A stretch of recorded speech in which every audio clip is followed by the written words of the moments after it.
Hoje em Homens da Montanha. Mas que merda! Se liga, Harry. Nosso acampamento foi destruído. Essas pegadas são de urso. Ah, com certeza são pegadas de urso. Se formos forçar passar...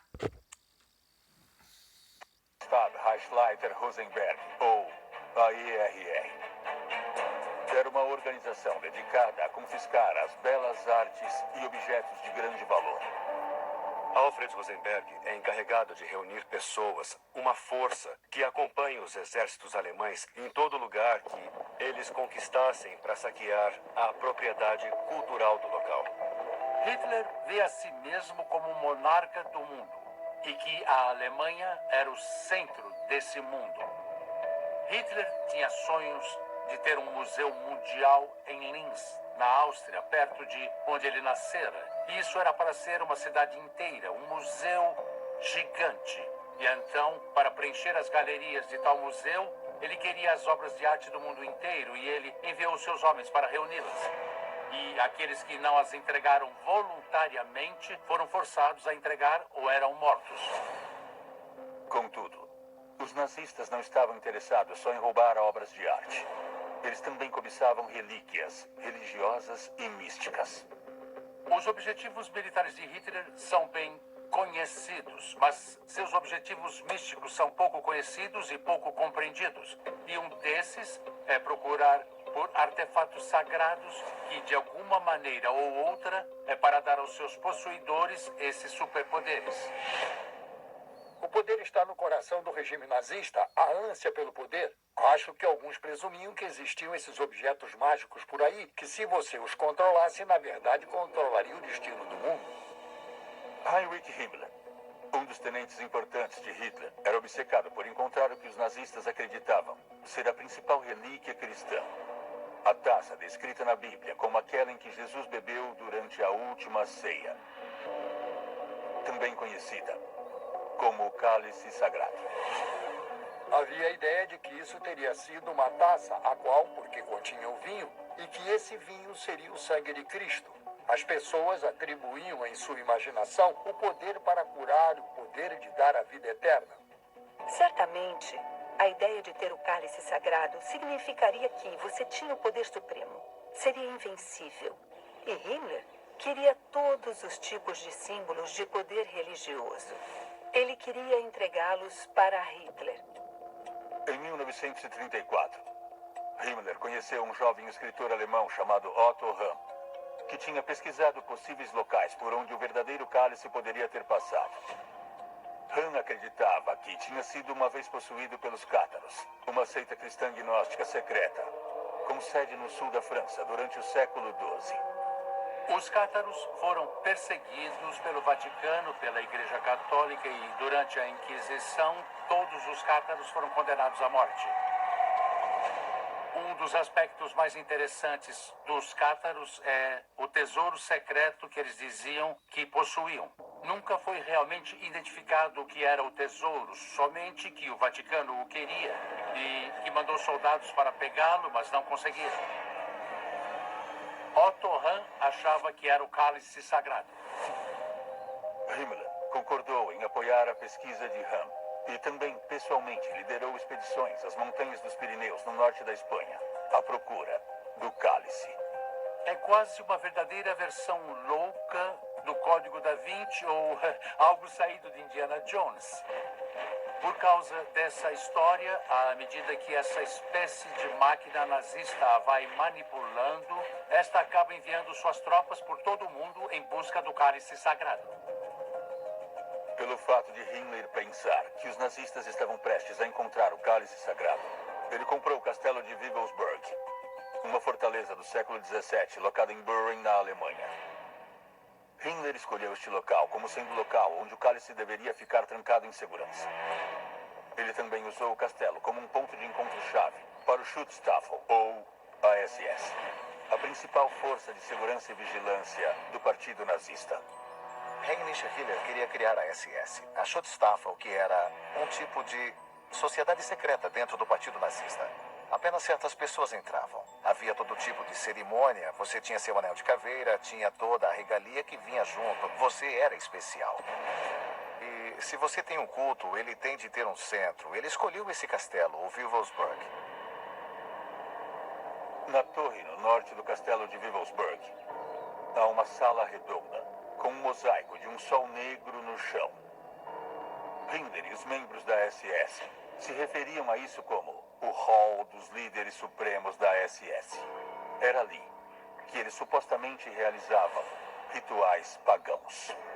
O Sol Negro era um símbolo que representava um poder do universo, que os nazistas achavam que suas práticas ritualísticas poderiam aproveitar para o sucesso de suas campanhas militares.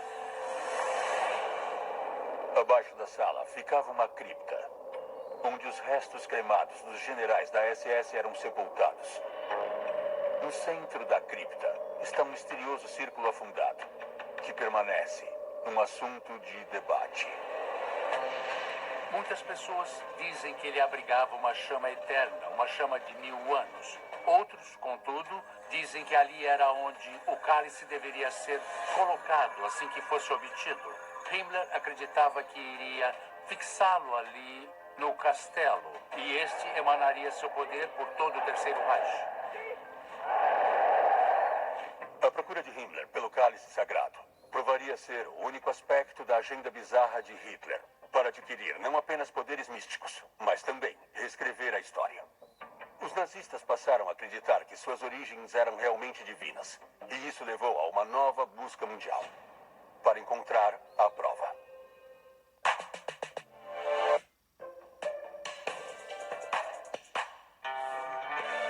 Esta faixa horária é um oferecimento de ultrafarma.com, a maior farmácia online do Brasil. Encontramos Ragnar Lothbrok! Prendam-no! Quando os meus filhos chegarem aqui, eles vão arrancar os pulmões de todos vocês. Não há saída. Eu farei de tudo para voltar, desde que eu seja rainha. Você demorou muito para retornar, Lothbrok. Mas agora, você está aqui. E eu convoco as Valquírias para me levarem até em casa. Devem lutar por vingança. Nós montamos um grande exército. Um exército nunca visto antes. Um grande exército de pagões desembarcou na costa.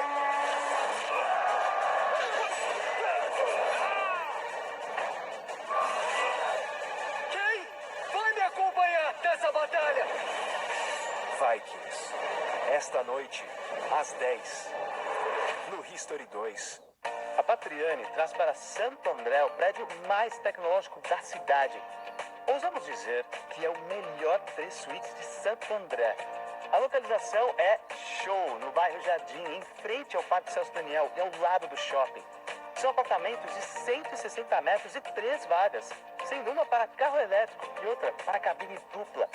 Todos os apartamentos têm ventilação cruzada e sala com 2 varandas, uma para o sol da manhã e outra para o sol da tarde. O prédio é tão moderno que tem até fazenda de energia solar e casa de campo no condomínio. Viva a experiência de morar em Patriani. Santo André, ótima para investir, melhor ainda para viver. Fale com a gente. Eu quero fazer um apelo a você em nome das crianças que sofrem no Brasil. Elas precisam da sua ajuda. Ana foi arrancada da segurança de sua casa e forçada a fazer sexo com turistas. Ela tem apenas 11 anos e chora para que este pesadelo chegue ao fim, para que alguém a salve. Mariana foi forçada a trabalhar. É uma menina assustada de 6 anos que trabalha em condições imundas e perigosas. Ela precisa de sua infância de volta. Milhões de crianças brasileiras precisam da sua ajuda hoje. Não dá para ignorar o sofrimento delas. A Fundação Abrinq tem salvado vidas em todo o Brasil e precisa urgentemente do seu apoio.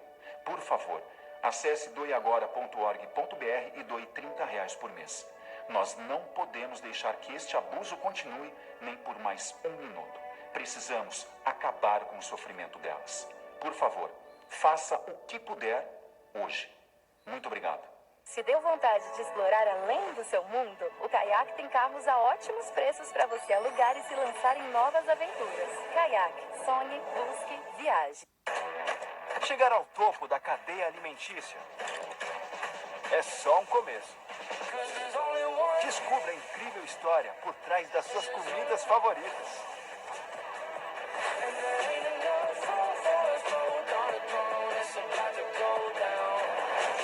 Ele era um implacável e impiedoso homem de negócios. Gigantes dos Alimentos. Quinta, às 9h05 da noite, no History 2.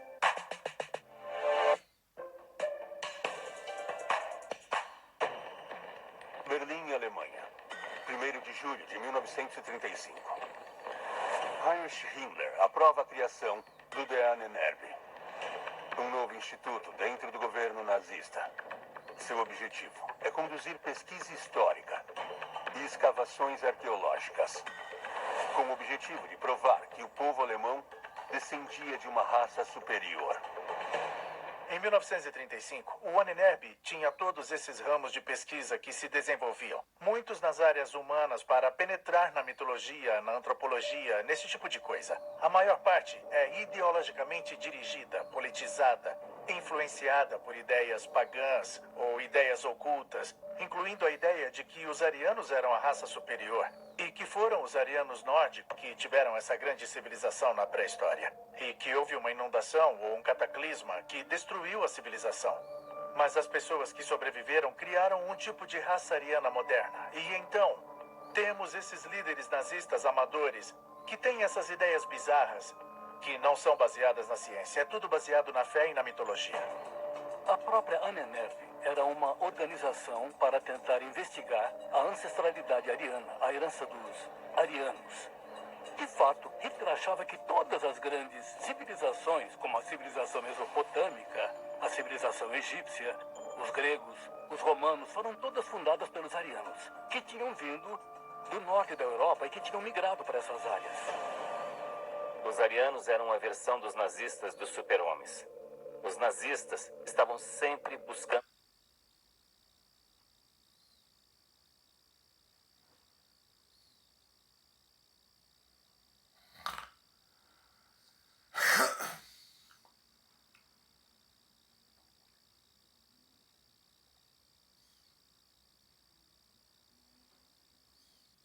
superpoderes. Eles queriam ter esses poderes.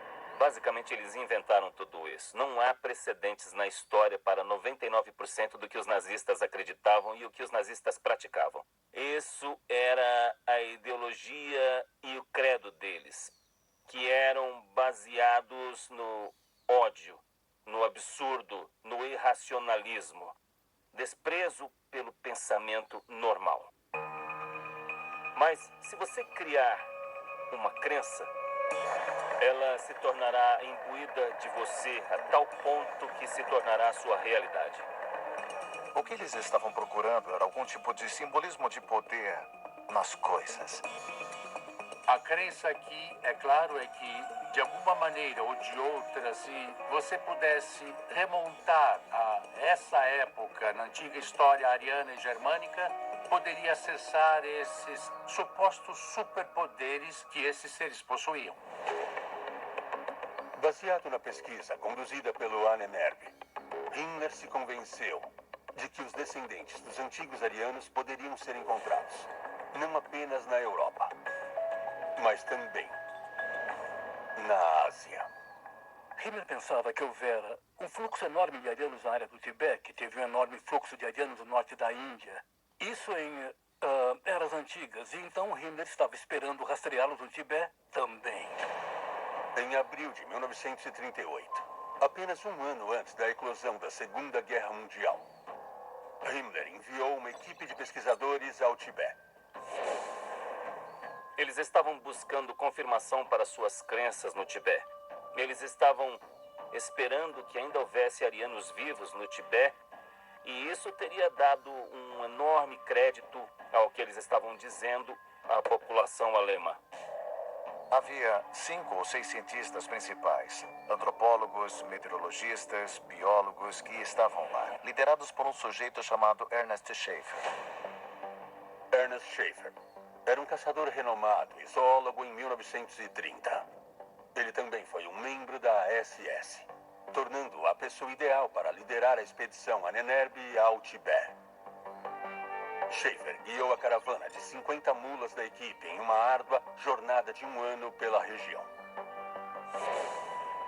Eles queriam estudar os tibetanos. Eles mediram suas cabeças, mediram seus crânios, mediram as distâncias entre diferentes partes dos crânios deles. Eles procuraram pelos arianos por todo o Tibete, mas nunca encontraram nenhum.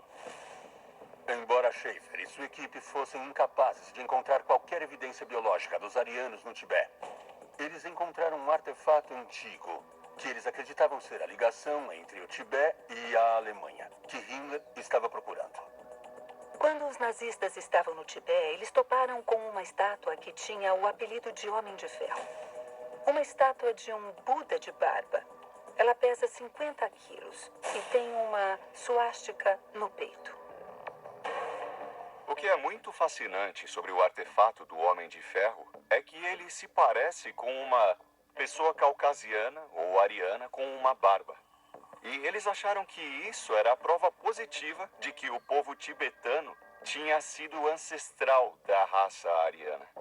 E eles trouxeram esse artefato para mostrar a outros na sociedade Ahnenerbe e ao alto escalão do Terceiro Reich e afirmaram que de fato encontraram alguns traços de raízes desta raça ariana na Ásia Central.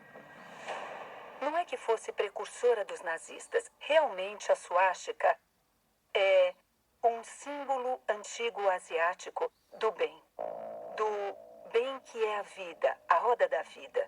Mas, na verdade, o que os nazistas fizeram quando eles adotaram aquele símbolo e se apossaram foi invertê-lo. Eles tinham metas bem específicas. O que quer que fosse inestimável, que fosse maravilhoso, eles pegariam. A busca dos nazistas por artefatos antigos e místicos era insaciável. Eles acreditavam que isso traria a eles não só riqueza, mas um poder absoluto. E logo, eles começariam uma guerra que iria se alastrar pelo mundo e daria oportunidades infinitas para roubar ainda mais.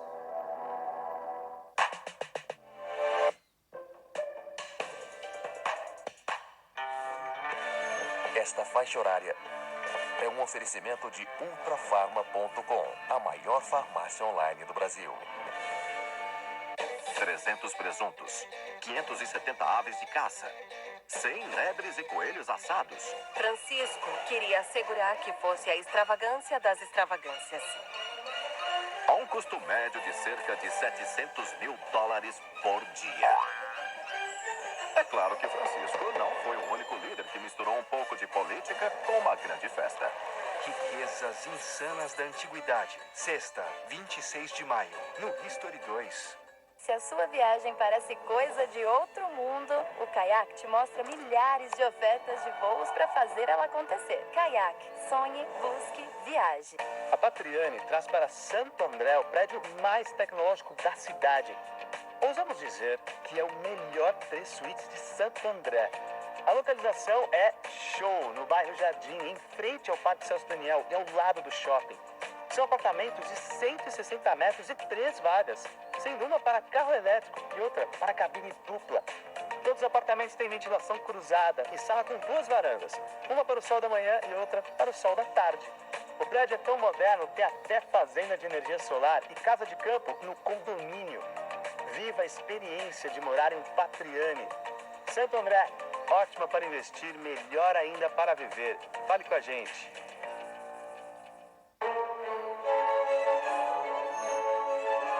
Em maio, te convidamos para fazer parte da realeza e descobrir mais sobre as monarquias modernas e o estilo de vida dos personagens mais ricos, excêntricos e influentes da história. Usou um traje que valia cerca de $10 milhões em valores atuais. Em maio, os reis têm muito a nos dizer. No History 2, muito mais história. A Teustan mostra muito bem a idiosincrasia, a mistura que os vikings tinham entre paganismo e cristianismo. Ele acredita nos vikings porque só sabia que tinham lhe contado ou que tinha lido, mas depois ele se encontra com eles e ele também tem contradições como o Ragnar. Então essa evolução é muito interessante. A relação que ele tem, bom, podemos extrapolar para como ele deve ter se sentido e o que deve ter acontecido na sociedade em geral.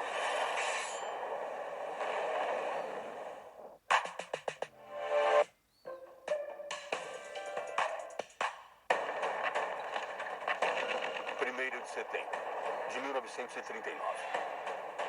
O exército alemão invade a Polônia e em apenas 5 semanas força o exército polonês a se render. Nos 4 anos seguintes, a Alemanha conseguiu derrotar e ocupar mais de 20 países, incluindo Holanda, Bélgica, França e Grécia. Mas Hitler construiu a máquina de guerra alemã para fazer mais do que apenas conquistar terras estrangeiras. Ele também usou isso para ajudá-lo a roubar tesouros e obras de arte através da Europa. Meses antes de começar a guerra, os nazistas fizeram planos para estabelecer um bunker secreto debaixo da cidade de Nuremberg, na Alemanha, para esconder o valioso saque. O próprio Himmler ordenou a construção de um bunker secreto sob o castelo de Nuremberg. E então, projetos foram feitos para reconfigurar uma adega de cerveja que era acessada num beco, a Blacksmith's Alley. Era conhecida como bunker da Blacksmith's Alley. Logo atrás dessa porta vermelha tem um lugar especial, chamado de Bunker da Arte da Segunda Guerra Mundial. É uma antiga adega de cerveja, que foi escavada na rocha porque queriam que a cerveja fosse armazenada em temperaturas baixas. E na Segunda Guerra Mundial, essa adega de cerveja foi transformada em um abrigo antiaéreo especial para obras de arte. A adega de cerveja era conectada a uma vasta rede de câmaras subterrâneas que tinham sido construídas séculos antes, que proporcionavam aos nazistas um amplo espaço para armazenar seu butim saqueado. Então eles cavaram esses velhos túneis há 700 anos. Existem 25 mil metros quadrados de porões debaixo da velha cidade de Nuremberg. É do tamanho de 4 campos de futebol. Esse foi o lugar onde ficaram peças de arte muito importantes, vindas de igrejas e museus, roubadas pelos nazistas de alguns países que eles tinham ocupado. Containers foram instalados aqui, onde quadros foram armazenados em celas climatizadas com aquecimento, geradores de energia e coisas assim. Milhares de obras de arte seriam mantidas nesse bunker secreto. Mas havia um tesouro escondido entre elas que Hitler valorizava acima de todos os outros. As joias da coroa do Sacro Império Romano. Hitler formava o que ele chamou de Terceiro Reich, que era o Terceiro Império. O Primeiro Império foi o Sacro Império Romano, que terminou quando Napoleão conquistou vastas áreas da Alemanha em 1806. O Segundo Império foi o Império de Bismarck, que foi criado em 1871 e durou até a Primeira Guerra Mundial. Hitler criava o Terceiro Reich, pois ele queria mostrar continuidade com o Antigo Império. Em 1938, a Alemanha anexou a Áustria. Hitler então ordenou que as joias da coroa do país fossem tiradas do Palácio Hofburg em Viena, onde estavam armazenadas desde 1800. Não temos nenhum relato em primeira pessoa do que Hitler fez quando ele obteve as relíquias. Mas, de acordo com as histórias, Hitler disse ter visitado o Tesouro Real em Hofburg. E, naquela noite, supostamente, ele teve que manusear pessoalmente as joias da coroa. E ele experimentou a coroa e segurou o cetro. E isso é claramente algo com que ele sonhava desde a adolescência como artista em Viena. Hitler queria ressuscitar o Império Alemão do Terceiro Reich. Que melhor maneira de fazer isso do que pegar os tesouros imperiais e levá-los para Nuremberg, a capital simbólica do nazismo, porque é onde faziam seus comícios. E seus tesouros fariam parte do Terceiro Reich. Os nazistas redesenharam o bunker da Blacksmith's Alley, com linhas de alta tecnologia, como o esconderijo secreto das joias da coroa. Os nazistas fizeram umidificadores especiais, ar-condicionado e sistemas de purificação de ar. Ele tinha seus geradores próprios, tinha seu próprio suprimento especial de alimento, alojamento e cofres de 60 centímetros de espessura. Então é ali que guardavam as joias da coroa. As joias da coroa austríaca datam do século XI e eram usadas nas cerimônias de coroação dos vários sacro-imperadores romanos. As peças mais notáveis incluem a coroa imperial, o cetro, a orbe, a espada e um objeto que muitos acreditam que seria uma das relíquias mais estimadas de todo o cristianismo: a lança do destino. Acredita-se que a lança do destino tenha sido a ponta de lança que foi usada para perfurar Jesus enquanto ele era crucificado. Uma lenda cresceu em torno deste artefato, segundo a qual quem possuía a lança sagrada, a lança do destino, tinha o destino do mundo em suas mãos. Por séculos, muita especulação e lendas surgiram em torno da lança do destino, porque sua ponta supostamente tocara o sangue de Jesus, o Filho de Deus. Muitos estavam convencidos de que ela possuía poderes sobrenaturais. Um dos incidentes mais conhecidos envolvendo a lança ocorreu em 14 de abril de 1561. Os habitantes de Nuremberg acordaram com uma visão de um outro mundo. No horizonte, no céu, havia raios de sol explodindo. E no meio disso estavam esses estranhos objetos voadores. Um desses objetos parecia uma verdadeira lança do destino.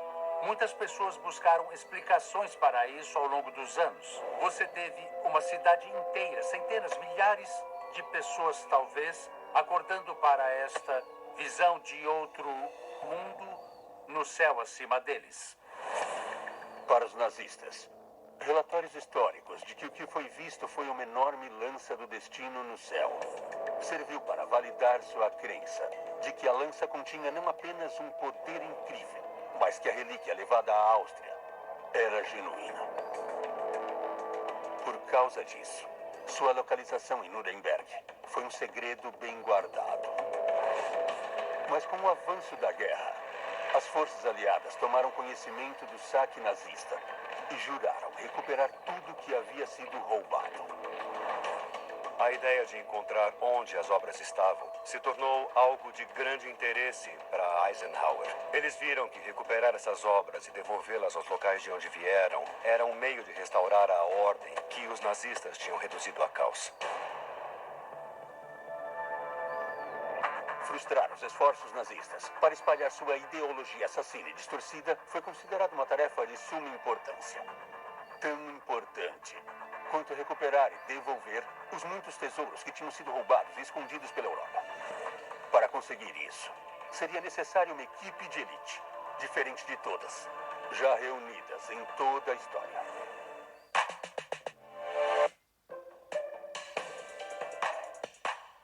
Essa é minha prece. Que a ira de Deus caia sobre esses pagãos que profanam os lugares santos de nossa terra. Que deixemos-los sofrer em nossas mãos. Massacremos-los em batalha. Cortemos-los como espigas de milho na colheita. Regozijemo-nos em sua ruína e os levemos de volta ao mar de onde vieram.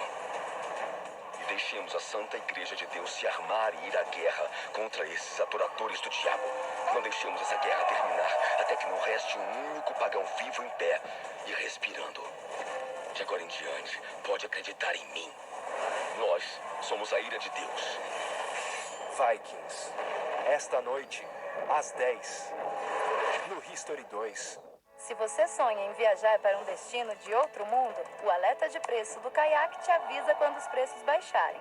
Kayak, sonhe, busque, viaje. Você já imaginou conhecer a Terra Santa e visitar os lugares onde Jesus nasceu e viveu? Agora você pode. Acesse ultrafarma.com e compre R$50 em produtos da linha Sidney Oliveira, com o selo Ultra Prêmio. Assim você concorre a viagens para a Terra Santa, com direito a acompanhante e também a iPhones 14. Ultra Prêmio, uma outra oportunidade para você conhecer a Terra Santa. Eu quero fazer um apelo a você em nome das crianças que sofrem no Brasil. Elas precisam da sua ajuda. Ana foi arrancada da segurança de sua casa e forçada a fazer sexo com turistas. Ela tem apenas 11 anos e chora para que este pesadelo chegue ao fim, para que alguém a salve. Mariana foi forçada a trabalhar. É uma menina assustada de 6 anos que trabalha em condições imundas e perigosas. Ela precisa de sua infância de volta. Milhões de crianças brasileiras precisam da sua ajuda hoje. Não dá para ignorar o sofrimento delas. A Fundação Abrinq tem salvado vidas em todo o Brasil e precisa urgentemente do seu apoio. Por favor, acesse doeagora.org.br e doe R$30 por mês. Nós não podemos deixar que este abuso continue nem por mais um minuto. Precisamos acabar com o sofrimento delas. Por favor, faça o que puder hoje. Muito obrigado. Adolfo Lindenberg and Eziteki bring to the city the best of the world. Paris, Miami, Dubai, Singapore, São Paulo. When a great symbol meets the genius of the world's greatest designers, a new icon appears in the heart of São Paulo. The first international Lindenberg in Ibirapuera. A grand residential different from anything around it. An island of spectacular amenities. With the experience and high quality of Adolfo Lindenberg and Eziteki. And a replicable way to live in the best of the metropolis. Lindenberg Ibirapuera, an international icon.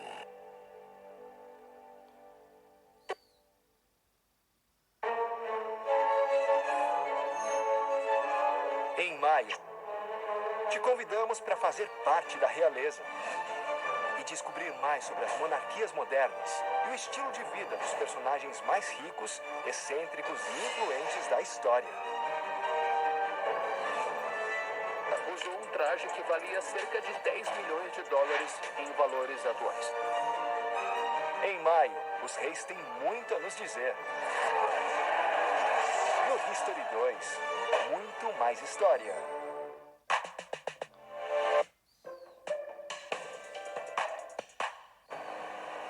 Junho de 1943. É o auge da Segunda Guerra Mundial. Quando os Estados Unidos formam o Programa de Monumentos, Belas Artes e Arquivos. Um grupo de especialistas do mundo da arte, incluindo curadores, acadêmicos e bibliotecários.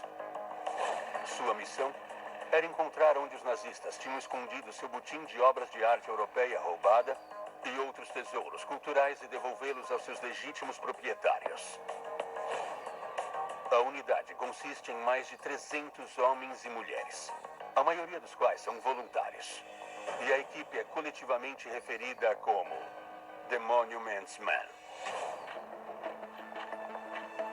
Os aliados montaram esse grupo e eles se moviam com as nossas tropas para descobrir onde as coisas estavam. Eles tinham que perguntar às pessoas onde estavam e levar as obras de arte de volta até os países de origem. A tarefa deles não era apenas difícil, mas era muitas vezes perigosa. 2 dos Monuments Men foram mortos em combate, porque estavam avançando com o exército. Eles eram homens e mulheres corajosos.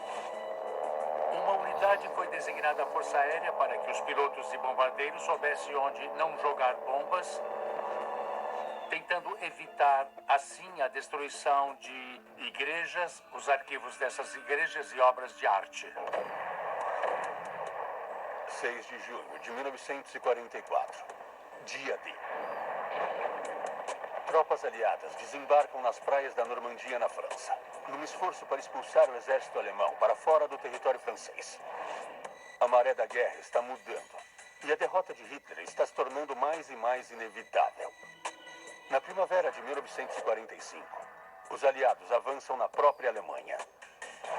E os Monuments Men estão na linha de frente, procurando por lugares onde os nazistas tinham escondido todos seus ganhos ilícitos.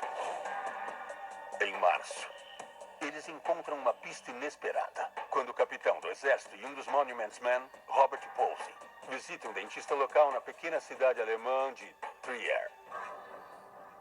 Robert Posey vai até o dentista. Por que o dentista faz isso, eu não sei, mas ele diz, sabe, você devia falar com meu genro. Ele está envolvido com arte. Então ele fala com o genro dele, que tinha ajudado os nazistas a fazerem o quê? A juntar e esconder um volume inacreditavelmente grande de pinturas, esculturas, retábulos, o que puderam, em uma mina de sal, em Altalsee. Altalsee é uma pequena cidade na Áustria Central, a menos de 800 quilômetros de Trier. Mas um combate feroz manteve os Monuments Men fora da investigação da mina de sal por 2 meses. Quando eles finalmente conseguiram localizá-la, eles encontraram 7.000 peças de arte nas profundezas do labirinto de túneis. O enorme esconderijo que foi encontrado na mina de sal de Altalsee incluía quase tudo que você pode imaginar de valor que estaria normalmente em uma igreja ou em uma casa muito rica.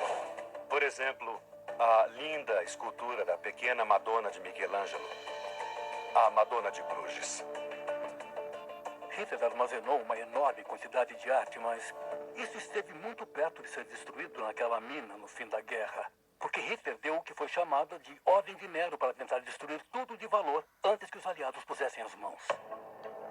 Os nazistas que estavam encarregados da mina trouxeram grandes bombas para explodir a mina. Mas as pessoas que estavam vivendo ali por centenas de anos e tinham trabalhado nessas minas de sal não queriam que elas explodissem e removeram as 2 bombas que foram levadas para lá. Sobre a arte encontrada em Altalsee, na mina de sal, gosto de pensar nela como destino, porque é a contrapartida daquela ideia nazista do sobrenatural, do místico. Portanto, não foi só sorte, foi o destino ter sido encontrada. Uma das obras-primas que foram recuperadas da mina de sal de Altalsee foi uma pintura cristã do século XV chamada de O Retábulo de Ghent. O Retábulo de Ghent era a obra de arte mais importante em toda a Europa, que os Monuments Men foram encarregados de encontrar.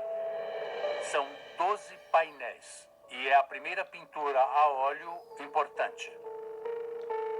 Quase todo grande líder europeu queria tê-lo em suas coleções. As pessoas ficavam fascinadas, era uma bela obra de arte, teve um significado simbólico. Os nazistas podem ter roubado o Retábulo de Ghent, não só porque era uma obra de arte de valor inestimável, mas também porque eles acreditavam que a pintura continha um mapa em código que revelaria onde as relíquias cristãs sagradas estavam escondidas. O Retábulo de Ghent continha o que muitas pessoas consideram como um roteiro do misticismo católico e que todos os símbolos importantes do cristianismo estão ocultos, embutidos neste retábulo, incluindo o cálice sagrado, que é a peça central. Você tem um cordeiro que foi transpassado e seu sangue está fluindo para o cálice sagrado debaixo dele. A ideia é que talvez o Ahnenerbe pudesse estudar o misticismo nesta pintura e ir encontrar esses artefatos. Então, isso se adaptou quase perfeitamente a toda a mitologia nazista. O Retábulo de Ghent era uma obsessão especial de Hitler por causa do cordeiro místico e suas conotações em relação ao cálice sagrado. Sobre Hitler, você poderia argumentar que ele sequer acreditava em Deus, já que ele certamente via a si mesmo como um Deus. E parte da intriga enorme com uma obra como o Retábulo de Ghent, com todas as suas imagens simbólicas, era que fazia parte do interesse dele em adquirir o que o tornaria mais semelhante a um Deus. Nas semanas finais da guerra, com o Exército Vermelho e as forças aliadas próximos a Berlim, os Monuments Men continuaram a descobrir esconderijos de um tesouro imensurável. Eles estavam perto das relíquias que eles e o General Patton consideravam as mais críticas para resgatar.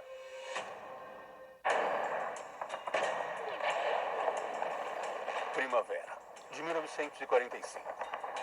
Nos dias finais da Segunda Guerra Mundial, os Monuments Men palmilharam a Europa para recuperar obras de arte valiosas e relíquias sagradas roubadas pelos nazistas. Era uma corrida contra o relógio, já que Hitler ordenara que suas tropas destruíssem aqueles itens valiosos, no lugar de permitir que eles caíssem nas mãos dos aliados. Com a Alemanha próxima da derrota, havia muito medo de que os nazistas destruíssem milhares de tesouros culturais antes que eles fossem encontrados. Mas os Monuments Men são auxiliados em seus esforços por um poderoso aliado, o general George S. Patton. Patton foi um general muito talentoso, mas ele foi mais que isso, ele era místico. Sendo um místico, uma das coisas que o impressionou totalmente foi a lenda da chamada Lança do Destino. E ele sabia que ter isso ou possuir isso concederia a alguém grande poder e invencibilidade, e também uma espécie de conhecimento sagrado. O general Patton, em especial, queria se assegurar que a lança não permanecesse nas mãos da Alemanha, porque ele também temia que ela fosse aumentar a aura em torno dos nazistas. Patton acreditava nos superpoderes investidos neste artefato. E então ele procurava por alguém que tentasse recuperar a Lança do Destino. Ocorre que havia um soldado do terceiro exército de Patton, que era idealmente talhado para procurar a Lança do Destino. O tenente Walter Horn. Walter Horn nasceu e cresceu em Heidelberg, Alemanha. Ele estudou História da Arte e sabia 4 ou 5 idiomas. E ele odiava os nazistas e não escondia isso. Ele acabou tendo problemas com a SS e fugiu para a Itália.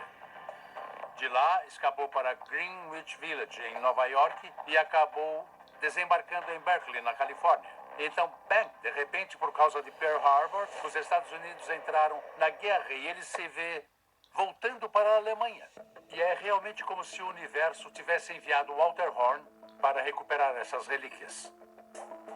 Ele falava alemão fluentemente, ele também falava francês e italiano. Era muito útil mesmo para os aliados, enquanto eles varriam a Europa. Ele realmente teve permissão para interrogar os prisioneiros de guerra alemães para descobrir pistas ou se eles sabiam onde esconderam os tesouros. Por acaso, Walter Horn entrevistou um prisioneiro da Batalha de Bulge. E esse soldado começou a contar essa fantástica história sobre um cofre de banco gigante escondido em um bunker debaixo do castelo de Nuremberg. E o que estava dentro daquele cofre eram as joias da coroa do Sacro Império Romano. E enquanto a notícia não se espalhasse, se poderia manter esses tesouros lá para sempre e ninguém os encontraria. Horn enviou as informações sobre a localização da Lança do Destino para a cadeia de comando. E o general Patton despachou uma unidade de infantaria para investigar. Com os aliados indo para Nuremberg, esta unidade específica é mandada para proteger o bunker. Eles fazem isso e entram no bunker. Só que há 2 caixotes neste cofre, mas eles estavam vazios. E um caixote que desapareceu inteiramente.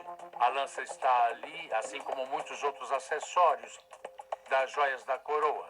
Mas a coroa sagrada, o cetro, a maçã dourada e 2 das espadas faltavam.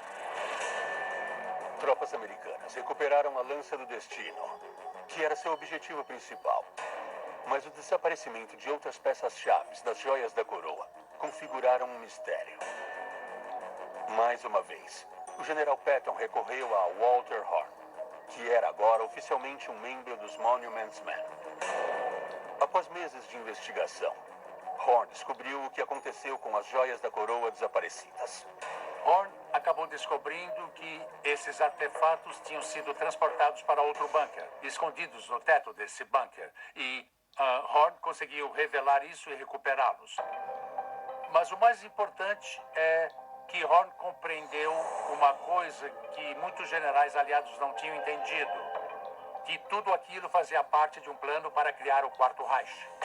Os nazistas sabiam, naquele momento, que o Terceiro Reich havia caído. E então eles estavam preparando o terreno para o próximo. E parte desse trabalho de base foi preservar essas joias da coroa. Se isso permanecesse com os alemães, eles poderiam mostrar isso para os outros como um totem daquele poderio de sua causa. Nós não teríamos esse material